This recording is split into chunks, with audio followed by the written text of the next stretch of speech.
Баршаңызға қайырлы күн, құрметті менің көрермендерім. Бүгін сіздермен осындай өте дәмді, қысқа арнап, ешқандай қайнатылмайтын және де күнге ашытпай дайын болатын огонек дәмдеуішін дайындайтын боламыз.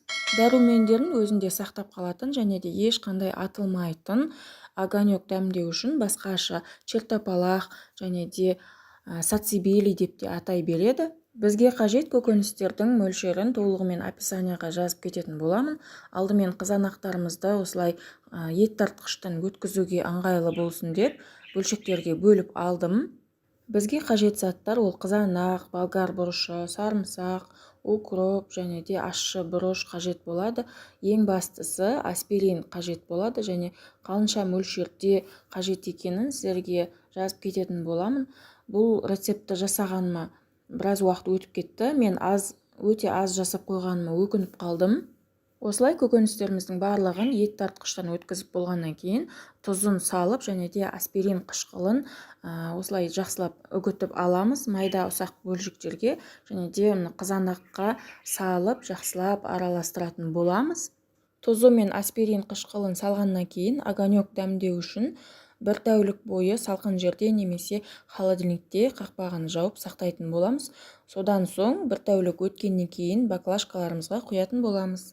1 тәулік ішінде аспириніміз қызанағымызбен араласып, еріп, өз жұмысын атқаратын болады және де баклажкаларға құятын боламыз. Баклажкаларымызды алдын ала осындай алмалы уксуспен ішін шайып аламыз жақсылап. Алмалы уксустың ешқандай зияны жоқ. Алдын ала жуылған баклажкаларымызды тек қана уксуспен шаятын боламыз. Бұл дезинфекция ретінде жүреді бізде. Баклажкаларға салқын күйінде затты құйғанда және де сақтағанда ешқандай зияны болмайды.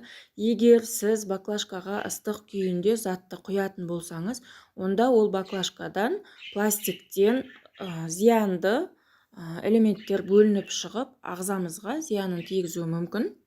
Огонегімізді баклажкаларға құйып болғаннан кейін баклажкаларымызды салқындау қараңғы бөлмеде сақтасаңыз, ешқандай атылып кетпейді және ашып кетпейтін болады. Қызанақтың мезгілі өтпей жатып, дәл осы рецептпен огонекті барлығыңызға жасап көруге кеңес беремін.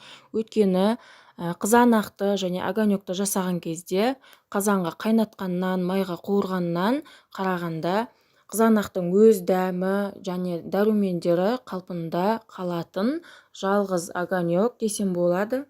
Видеоны соңына дейін қарағандарыңызға рахмет және де комментарийға өз рецепттеріңізді және де биылға қандай банка жапқандарыңызды қалдырып жазып кетсеңіздер болады. Хош, сау болыңыздар, келесі кездескенше.